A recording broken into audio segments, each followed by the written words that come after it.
अब तक की ताज़ा खबरें मैं आपके सामने रखता हूं, लेकिन सबसे पहले एक न्यूज़ है और ये खबर रिलेटेड है यमन से। यमन के वज़ीर आज़म को इसराइल ने कत्ल कर दिया, वो शहीद हो गए हैं, अहमद गालिब अरहावी। और ये कोई कैबिनेट की मीटिंग चल रही थी जिस पे अटैक किया गया। काबीना के दीगर अरकान के बारे में भी बताया जा रहा है कि बहुत सारे और लोग भी शहीद हुए हैं। रज़ी ताहिर साहब ने यह दावा किया सोशल मीडिया पे और उन्होंने ये लिखा इन्फॉर्मेशन के बारे में कि 70% कैबिनेट जो है वो शहीद हो गई है। ये एक बड़ा अफसोसनाक हमला है। अगर किसी भी वेस्टर्न कंट्री पे ऐसी कोई चीज़ हो जाए या किसी ऐसे मुल्क पे ऐसी चीज़ हो जाए जिसे लोग मुहज़्ज़ब दुनिया कहते हैं, सो कॉल्ड, तो फिर आपको अंदाज़ा है कि वहाँ किस किस्म का रिएक्शन पूरी दुनिया में आना था। लेकिन यहाँ पे क्योंकि यमन एक ऐसा मुल्क है जिसके साथ ताकतवर मुल्कों की लड़ाई भी है और इसराइल ने क्योंकि ये किया है तो वहाँ इतनी उंगली नहीं उठती और इतना ज़्यादा इसके ऊपर बात नहीं की जाती। लेकिन इसराइल कंटिन्यूसली जो है वो बहुत सारी जगहों पे लड़ाई कर रहा है। उसने भी ईरान के साथ भी लड़ाई की है, शाम में भी उन्होंने अपने अहदाफ हासिल किए हैं और इसके अलावा लबनान में फिर जो गजा के ऊपर लगातार बमबारी चल रही है। गजा की जो लेटेस्ट सूरत हाल है, रोज़ाना की बुनियाद के ऊपर लगभग 100 के करीब लोग शहीद हो जाते हैं, 50 से 100 के बीच में, और हमलों में शिद्दत आती जा रही है। गजा पे मुकम्मल हमले का और कब्जे का एक मंसूबा भी नेतन्याहू का है जिसे वो अमली जामा पहनाने की कोशिश कर रहा है। अच्छा जी, अब आ जाए पाकिस्तान की जो अंदरूनी सूरत हाल है। फ्लड्स की वजह से वो बड़ी वर्स होती जा रही है और इंडिया मजीद पानी छोड़ने पर मजबूर है। उसकी वजह यह है कि इंडिया में भी सैलाब आया हुआ है। ऐसा नहीं है कि इंडिया ने जो पानी छोड़ा वो उन्होंने कोई शौक से छोड़ दिया। पानी बड़ी कीमती चीज़ है, वो अपने डैमों के अंदर इस पानी को जमा करके रखना चाहते हैं। कोई भी इतना अरबों डॉलर का पानी ज़ाया नहीं करेगा। तो ये इंडिया में फ्लड्स आ गए, वहाँ पर बहुत इजाफी बारिशें हुई हैं। क्लाउड बर्स्ट के वाक़यात जो मैं आपको बता रहा हूँ गुज़िश्ता कई दिनों से हो रहे हैं मुख्तलिफ पहाड़ी इलाकों में। तो ये सारा पानी बहता हुआ 3 दरियाओं के अंदर एक शिद्दत पैदा कर रहा है, जिनमें से एक दरिया जो है वो सतलुज है। वहाँ ब्यास है इंडिया में, लेकिन वो पानी भी सतलुज में आता है जो पाकिस्तान को इफेक्ट करता है। एक दरिया जो है वो रावी है और जो तीसरा बड़ा दरिया है वो चनाब है। इन तीनों दरियाओं ने जो पंजाब की सरजमीन है, ख़ास तौर पे जो इजला सेंट्रल पंजाब और जो जनूबी पंजाब वाले हैं, ये इस तरफ मुतासर कर रहे हैं तीनों दरिया। अभी आगे ये और जेलम में भी पानी की शिद्दत बढ़ी है, तो ये सारे दरिया जाकर दरिया सिंध में गिरेंगे और सिंध के अंदर एक बड़ा चैलेंज होगा पाकिस्तान की हुकूमत के लिए। लेकिन इस वक्त पाकिस्तान का जो वज़ीर आज़म है वो अवाम को सैलाब में डूबता हुआ छोड़ के शंघाई ताउन तंजीम के इजलास में शिरकत करने के लिए चाइना रवाना हो गया डिप्टी वज़ीर आज़म के साथ। लेकिन इस वक्त वज़ीर आज़म को पाकिस्तान में होना चाहिए था, लेकिन एक जाली हुकूमत है, उनको परवाही नहीं है। उन्हें पता है इन लोगों के वोटों की औकात ही कोई नहीं है, ना हम इन लोगों के वोटों से आए, ना हमने इन लोगों का सामना करना है, ना इन लोगों को पूछना चाहिए। बल्कि मुझे ऐसा लगता है कि ये लोग पुराने अवाम से नफरत करते हैं और शायद ये अपने दिल में सोचते हैं कि अच्छा हुआ डूबे ये। वजह यही इन्होंने कौन से हमें वोट डाले थे, हमें तो वोट मिले बूट पॉलिश के बदले में। हमने बूट पॉलिश किए, जूते पॉलिश किए, उसके बदले में हमें इक़्तिदार मिल गया। हम इनके वोटों से इक़्तिदार में आए ही नहीं। अब ये डूबते हैं तो अच्छा ही होता है। मुझे तो लगता है इनको ये, मैंने अलीम खान के और बाकी जो खवातीन जो टिकटॉक और हुकूमत की खवातीन है उनके चेहरों पर मैंने जो तमकनत देखी, जो खुशी देखी सैलाब की तरफ देखते हुए एक तस्वीर में, उससे तो मुझे लगा कि शायद ये लोग वाकई खुश हैं और ऐसी नॉर्मल बातें करें। ख्वाजा आसिफ का स्टेटमेंट है वो आप सुनेंगे, आप हैरान हो जाएंगे कि इस मौके पे एक वफाकी वजीर जो वजीर दिफा है वो ऐसा गैर जिम्मेदारी वाला स्टेटमेंट कैसे दे सकता है। लेकिन ये अवाम को डूबता हुआ छोड़ के चले गए। इनके चेहरों पे खुशियां आप देखें, ये इतना बड़ा वफद लेके, वजीर आजम भी, डिप्टी वजीर आजम भी, ये दोनों चाइना में मौजूद हैं। अब चीन भी ये सोचेगा कि इनके लोग मर रहे हैं वहाँ पे जो हैं वो सैलाब से जो लोग जाँ बहक हुए उनकी तादाद कोई 800 से ऊपर हो गई है, 900 होने वाली है और लगातार सैलाब तबाही फेर रहा है। और ये हमारे मुल्क के अंदर सैर स्पाटों पर आ गए। जो एयरफोर्स का तैयारा उसको रिक्शा बना के रख दिया इन्होंने, एक उतरती है दूसरा चढ़ जाता है, वो उतरता है वो फिर चढ़ जाती है। इनका काम ही ये है। और पाकिस्तान की जो मुक्तदरा है उसको इसका आइडिया ही नहीं है कि वो अवाम के जज्बात के साथ किस कदर घिनौना खेल खेल रहे हैं। ये तो उन्हें तब पता चलेगा जब अवाम खड़ी हो जाएगी। नाज़रीन, ये अवाम खड़ी होगी ना तो कब्जा छूट जाएगा, बिल्कुल ऐसे ही छूट जाएगा जैसे रावी ने अपना कब्जा छुड़वा लिया। लेकिन ना, जमीन तो रावी की थी ना। इमरान खान यही कहता था ना कि दरिया की जमीन है, इसके अंदर मैं सोसाइटी नहीं बनाने दूंगा, यही बात वो कहता था ना। अब ये मोटे दिमाग वाले जो हैं ये प्रोपेगेंडा कर रहे हैं जी इमरान खान ने रावी के अंदर सोसाइटी बना। वो खाना खराब सोसाइटी बनी है 2024 में। इमरान खान को मिलिट्री एस्टेब्लिशमेंट ने गिरफ्तार कर लिया था 2023 में। पहली गिरफ्तारी 9 मई 2023 को हुई, दूसरी गिरफ्तारी उनकी की गई 5 अगस्त 2023 को। और ये जो परमिशन दी गई है ये दी गई है अप्रैल 2024 में, जब इमरान खान साहब जेल में थे। ना वो आदमी किसी को दिखाई देता है, ना वो आदमी किसी को सुनाई देता है। जेल के अंदर उसको बंद करके निशाने इबरत बनाने की कोशिश की जा रही है। उसके खाते में डाल दिया इन मोटे दिमागों वालों ने, पता नहीं खोते का गोश्त खाया हुआ इन सारों ने। ये उठा के इमरान खान के खाते में डाल रही है। सोसाइटी इमरान खान ने बनाई थी और भाई इमरान खान ने इसके खिलाफ कार्रवाई करवाई थी। ये देखें आप अदर मशवानी साहब का ट्वीट, ये 2022 का ट्वीट है उनका। और तब ये कार्रवाई मियां असलम इकबाल साहब थे, उस दौर में कार्रवाई हुई। लाहौर पुलिस और ये देखें आप लाहौर पुलिस और दिल्ली इंतजामिया का बाअसर कब्जा माफिया के खिलाफ अलीम खान की सोसाइटी पार्क व्यू में ग्रैंड ऑपरेशन। इरिगेशन डिपार्टमेंट की अरबों रुपए मालियत की सरकारी अराजी कब्जा ग्रुप से छुड़वा ली। ये वो अराजी जो इमरान खान साहब ने छुड़वाई थी। और अब जनाब मरियम नवाज की हुकूमत आई और मरियम नवाज की हुकूमत ने इसको दे दी परमिशन। और ये ऐसे अजीब लोग हैं कि वो उठा के इमरान खान के खाते। अभी अलीम खान का भी क्लिप वायरल हो रहा है कि इमरान खान साहब का रूडा बनाने का मकसद ये था कि दरिया को महफूज बनाया जाए। ये सोसाइटियां इमरान खान साहब मना करते थे, इसकी दर्जनों गवाहियां मौजूद हैं जो ये कहते रहे कि इमरान खान ने इसके लिए परमिशन नहीं दी। अलीम खान सिफारिशें लेकर जाता रहा इमरान खान साहब के पास, बहुत सारे लोगों की सिफारिश लेकर गया। कुछ लोग बोल रहे हैं, कुछ नहीं बोल रहे। इमरान इस्माइल साहब से पूछें आप अकेले में, शायद वो आपको बता दें हौसला करके। वो शहजाद अकबर साहब ने तो बता दिया, उन्होंने तो कह दिया कि जनाब मुझे तो ये लेकर गया था सिफारिश करवाने के लिए इमरान खान को, लेकिन इमरान खान साहब ने गलत काम करने से इनकार कर दिया। अब नाज़रीन, पाकिस्तानियों को ना अपना कब्जा वैसे ही छुड़वाना पड़ेगा जैसे रावी ने अपना कब्जा छुड़वाया। रावी की जमीन थी, रावी यहां बहता था, रावी इसका मालिक था।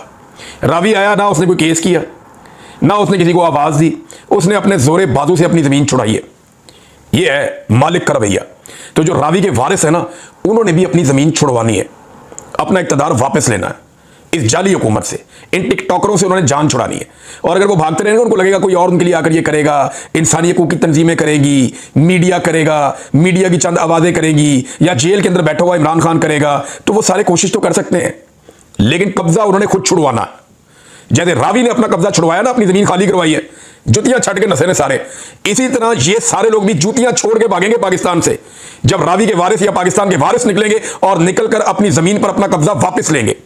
ये एस्टेब्लिशमेंट ने कब्जा किया हुआ है और आपका काम यह है कि एस्टेब्लिशमेंट से कब्जा वापस लेना है इस मुल्क का, और उनके चमचे खर्चे सारे इनको निकाल के बाहर फेंकना है ताकि आइंदा कभी ये अवामी मैंडेट के ऊपर डाका ना मार सके। बहरहाल इस वक्त उनका कब्जा है और कब्जा हमेशा बरकरार नहीं रहेगा, ये मेरा ईमान है। मुझे लगता है कि एक दिन आएगा कि पाकिस्तानी अपना हक वापस लेंगे। ये ढिठाई इनकी इस कदर है कि ये अवाम को कीड़े मकोड़े समझते हैं। मिसाल के तौर पे मैं आपको एक क्लिप सुनाता हूं, ये देखें इंडिया और पाकिस्तान में कितना फर्क है। वहां पे डेमोक्रेसी है और पाकिस्तान के अंदर इस वक्त आमरीत है। जब आमरीत होती है ना, तो हर आदमी आमिर बन जाता है, एक कांस्टेबल भी खुद को आमिर समझता है।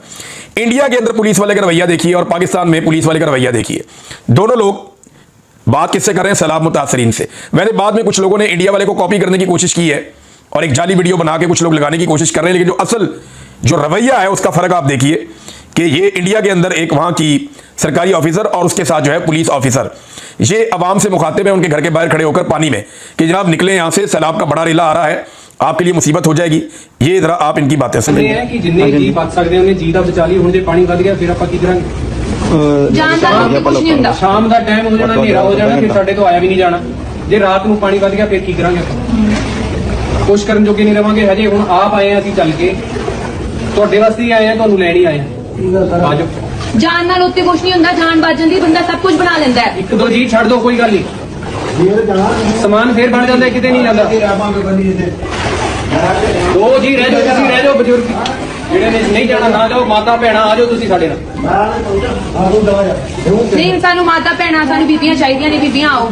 ਜਿਹੜੇ ਛੋਟੇ ਜਵਾਕ ਹੈ, ਧੀਆਂ ਭੈਣਾਂ ਆਪਣੀਆਂ ਭੇਜ ਦੋ, ਧਿਆਨ ਹੀ ਰੱਖਾਂਗੇ ਅਸੀਂ, ਵਧੀਆ ਧਿਆਨ ਰੱਖਾਂਗੇ, ਗੁਰੂ ਘਰ ਰੱਖਾਂਗੇ, ਲੰਗਰ ਪ੍ਰਸ਼ਾਦਾ ਵੀ ਚੱਜ ਨਾਲ ਹੀ ਮਿਲੂਗਾ। ਹਾਂ, ਸ਼ਾਮਾਂ ਨੂੰ ਸਵੇਰੇ ਤੱਕ ਆ ਜਾਾਂਗੇ। ਜੇ ਪਾਣੀ ਘਟ ਜਾਊਗਾ, ਤੁਸੀਂ ਇਹਨਾਂ ਕੋਲ ਫੋਨ ਹੋਊਗਾ, ਫੋਨ ਕਰਕੇ ਪੁੱਛ ਲਿਓ, ਅਸੀਂ ਆਪ ਛੱਡ जाएंगे। हाँ, ये देखिए ये किस तरह बात कर रहे हैं अपनी आवाम से, मिन्नत तरला कर रहे हैं जी, समझे बात को। चले अगर एक आधा बंदा यहाँ रुकना भी चाहता है तो खवातीन को, बच्चों को हमारे साथ भेज दें, मिन्नत तरला करके उनको मनाया जा रहा है कि जनाब निकले यहाँ से।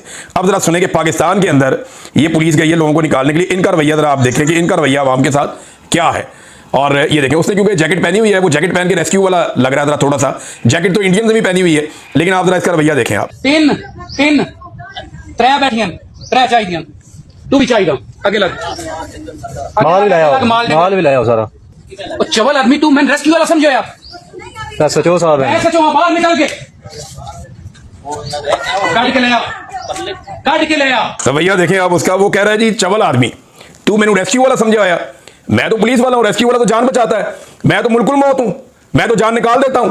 ये रवैया पाकिस्तान की पुलिस का पाकिस्तानियों के साथ है। अंदाजा करें आप कि वो गया लोगों को निकालने के लिए, वो बंदा कह रहा है जी हमारी ये मजबूरी है, सामान का अपने कोई जानवर का, माल डंगर का बता रहा है, तो उसे कह रहे हैं मैनू चाहिए, निकल इथों, अगे लग। यार ये तरीका है निकालने का। ये एक्चुअली नफरत करते हैं अवाम से और ये ऊपर से नीचे तक टिकल डाउन होती है। जैसी नफरत मौजूदा हुक्मरान अवाम से करते हैं वैसी नफरत पुलिस भी अवाम से करती है। और उन्हें अवाम की औकात किसने बताई है? एस्टेब्लिशमेंट ने बताई है कि जनाब डंडे से चलाओ इस अवाम को, मारो इन्हें, जलील करो। यही पाकिस्तानियों आपकी हैसियत रहेगी। इसी तरह आप इन 2-2 टके के लोगों से जिनको आप तनख्वाहें देते हैं, ये घटिया लोग जो यूनिफॉर्म तो पहनते हैं लेकिन तनख्वाहें लेते हैं हमारे पैसों से। हम एक माचिस की डबिया खरीदते हैं ना, उसके ऊपर भी टैक्स देते हैं। हम एक टिश्यू पेपर का पैकेट खरीदते हैं ना, उसके ऊपर भी टैक्स देते हैं। अपने मोबाइल फोन के अंदर हम एक वो डालते हैं, कार्ड फीड करते हैं या उसका बिल देते हैं, उसके अंदर भी हम टैक्स देते हैं। हम जूते से लेके हवाई जहाज में सफर करते हैं, वहां तक हम टैक्स देते हैं। हर चीज का, हम गाड़ी खरीदें, हम साबुन खरीदें, कोई चीज खरीदें, हम टैक्स देते हैं। और उस टैक्स के पैसे पे ये सारे यूनिफॉर्म वाले पलते हैं बेशरम, और ये हमारे पे बदमाशी करेंगे, ये हमारे पे गुंडागर्दी करेंगे। ये इनकी जबानें इसलिए लंबी हो गई हैं, ये इसलिए चौधरी बन गए सारे के सारे कि आप सारे इनके कमी बन के रहते हैं। उठो, इनको इनकी औकात दिखाओ। ये करना चाहिए पाकिस्तानियों को, इनको बताना चाहिए। देखिए इंडिया में लोग 1 मिनट में खड़े हो जाते हैं, उन्हें अपनी हैसियत का पता है, उन्हें अपनी अहमियत का पता है। उनको आइडिया है कि जनाब ये लोग हमारे पैसों से पलते हैं और वहां की ब्यूरोक्रेसी कैंडे के अंदर रहती है। तमीज क्या हो, बहुत ज्यादा लोग बदतमीजी भी करते हैं, बहुत सारी बेशर्मी भी होती है, लेकिन वो अक्सरियत ऐसा नहीं करती। पाकिस्तान में अक्सरियत बदतमीज है, चाहे वो खैबर पख्तूनख्वा में है, चाहे पंजाब में है, चाहे बलूचिस्तान में। अवाम को ये समझते ही कीड़े मकौड़े हैं, और ये सोच ऊपर से नीचे तक आती है। और इस सोच के आगे बंद जो है ना, वो अवाम ही बांध सकती है। जब आप इस मुल्क के मालिक बनेंगे ना, तभी ये आपके मुलाजिम बनेंगे। जब तक आप खुद कमी कमीन बन के रहना चाहेंगे, तब तक ये आपके सर के ऊपर ऐसे ही सवार रहेंगे। इनकार किया ना इमरान खान ने, वो सजा जरूर काट रहा है, लेकिन रब ने उसको बहुत इज्जत दी है। मैंने भी इनकार किया कि यार मैं इनके सामने ऐसे नहीं झुक सकता, सवाल ही पैदा नहीं होता। तो मेरा रब मुझे रोटी तो खिला रहा है ना, मैं भूखा तो नहीं मर रहा। तो सारे पाकिस्तान को चाहिए कि खड़े तो हो कम से कम इस बदतमीजी के खिलाफ, इस रवैये के खिलाफ, इस बेहूदगी के खिलाफ। और इनका जो साइकोलॉजिकली इनका जो लेवल है ना, जो इनका दिमागी लेवल है, वो इतना छोटा है कि आज मैं सुन रहा था कि जी 3 दरियाओं में स्ट्रेस आ गया। अंदाजा करें आप, यानी स्ट्रेस का उर्दू मीनिंग है तनाव। 3 दरियाओं के अंदर तनाव पैदा हो चुका है। यानी बेसिक टर्मिनोलॉजीज का भी इनको आइडिया नहीं है। वो डस्का में नून लीग की एक MNA है नौशीन साहिबा, उनकी वो वीडियो सोशल मीडिया पे वायरल हो गया काम। वो एक बाबे को 2 दफा रेस्क्यू कर दिया, यानी एक दफा इस एंगल से रेस्क्यू कर दिया, एक दफा इस एंगल से रेस्क्यू कर लिया। वो अलग अलग कैमरों ने फुटेज बना दिया और बना के दिखा दिया कि जी बाबा जी 2 दफा रेस्क्यू हो गए। या तो बाबा जी को शौक है बार बार पानी में बढ़ जाते हैं, या ये उनको बार बार घुसा के निकालते हैं वहां से। तो टिकटॉक के ऊपर लगे हुए हैं सारे के सारे, जितने इनके ब्यूरोक्रेट हैं सारे। पिछले वीलॉग में मैंने आपको दिखाया ना, वो टाई कोट पैंट पहन के उसने हाथ में ट्रंक उठाया हुआ बेशर्म आदमी ने। मैं सॉरी टू से, मैं ये जुबान इस्तेमाल नहीं करता, लेकिन मैं इसलिए कर रहा हूं यार, खुदा का वास्ता है यार, लोगों को पागल तो ना समझो। 7 बंदे फुटेज बना रहे हैं भाई, उनमें से किसी को ट्रंक उठा ले। ये ट्रंक उठा के ड्रामा करने की क्या जरूरत है? 7 बंदे हैं, उनको कहने जी वीडियो बनाओ। ये नाजरीन सिर्फ आपको बेवकूफ बनाते हैं, और ये सिर्फ मीडिया खेल रहे हैं। पूरे पाकिस्तान का मीडिया आपको एग्जैक्ट सूरत हाल नहीं बता रहा। मैं आपको बताऊं, इस वक्त जो जंग है और जो चनेउट है, उसके अंदर बहुत बड़ी तबाही आई है। मीडिया आपको नहीं बताएगा।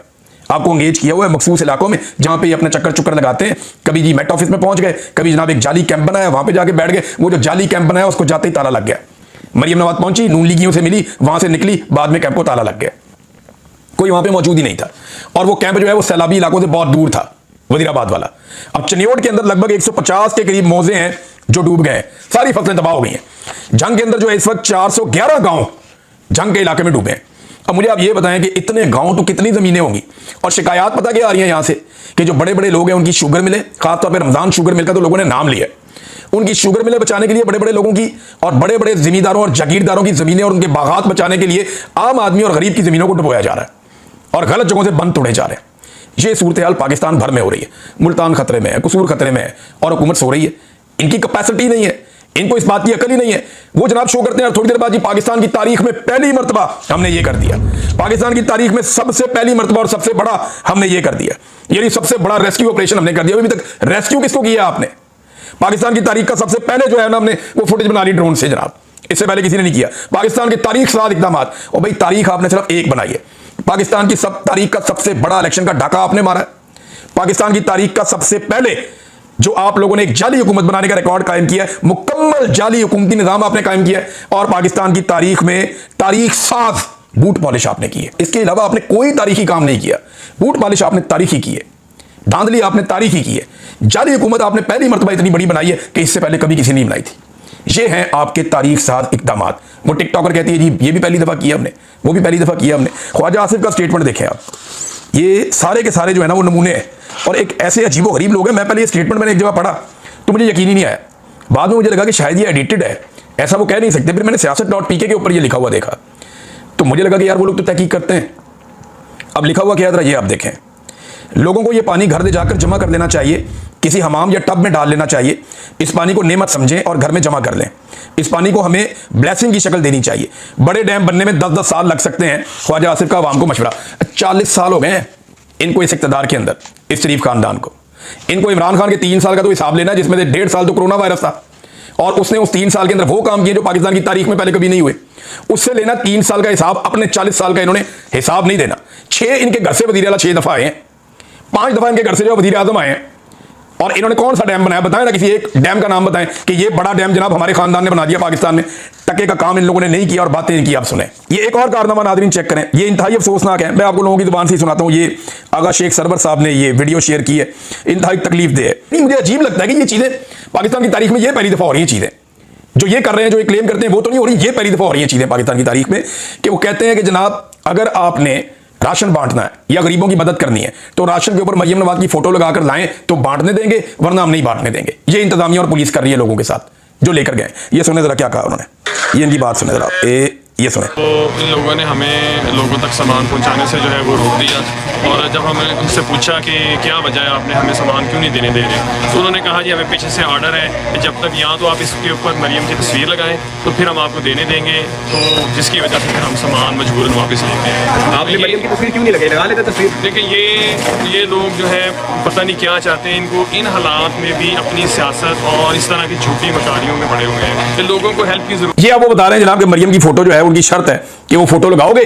ये अगले बंदे की बात सुने आप। एक बंदे ने तो कलमा पढ़ के कसम खाई है कि मुझे उन्होंने कहा पुलिस ने कि इसके ऊपर मरियम नवाज की फोटो चिपकाओ, और मैं आपको पहले बता रहा था कि इनकी ये गंदी हरकतें होंगी कि मरियम नवाज का फोटो चिपकाओ तो लोगों को खाना देने देंगे, वरना नहीं। फिरौन है ये, और ये फिरौनियत वाली हरकत है। ये जो भी कर रहा है उसको होश के नाखून लेने चाहिए। ये कोई भला नहीं हो रहा मरियम नवाज का, लोग गंदी गालियां देंगे। और भूखे लोग हैं यार, वो खाने का इंतजार कर रहे हैं, राशन का इंतजार कर रहे हैं, सामान का इंतजार कर रहे हैं। ये लोग उनके लिए राशन, खाना और सामान लेकर पहुंचे, इनको बांटने नहीं दिया कि वापस लेकर जाओ, इस पर मरियम की फोटो चिपका के लाओ। उसका फोटो होगा तो हम देने देंगे, वरना नहीं देने देंगे। भूखे मरते हैं तो मरे भाई, खुद तो तुमने मदद करनी नहीं है। वो बेचारे जो लोग मदद करने के लिए आ रहे हैं उन्हें तो मदद करने दें आप। ये सुने आप एक और नौजवान क्या कह रहे हैं।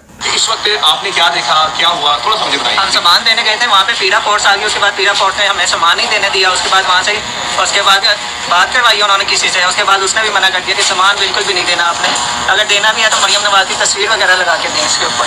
ये आप हल में बात कर रहे हैं। जी जी, कसम उठा सकते हैं, एक कसम भी उठा सकते हैं। मोहम्मद रसूलुल्लाह की कसम। वहाँ पहुँच गए तो ये पुलिस वाले आगे कह रहे थे कि यहाँ आप लोग सामान नहीं इस तरह तकसीम कर सकते, या तो आप लोग मरियम नवाज की तस्वीर लगा के फिर तकसीम करोगे। इस तरह मुझे हम लोगों को ना तकसीम नहीं होने दे रहे थे। वापस जा रहे हैं और जो लोग यहाँ, ये देखें नाज़रीन, ये लोग बता रहे हैं फोटो लगाओ उसका टिकटॉकर का, ताकि उसका टिकटॉक बने और फिर सामान तकसीम होगा, वरना सामान तकसीम नहीं होगा। कैसे बेशरम लोग हैं, हद हो गई वैसे, खुदा की कसम।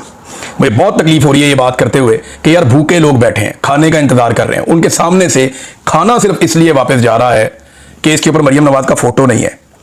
कितना शौक है इन्हें अपने फोटो का। दूसरी जानिब नाज़रीन एक और जो अपडेट है वो अलीम खान की सोसाइटी के अंदर अब गुंडे छोड़ दिए गए हैं।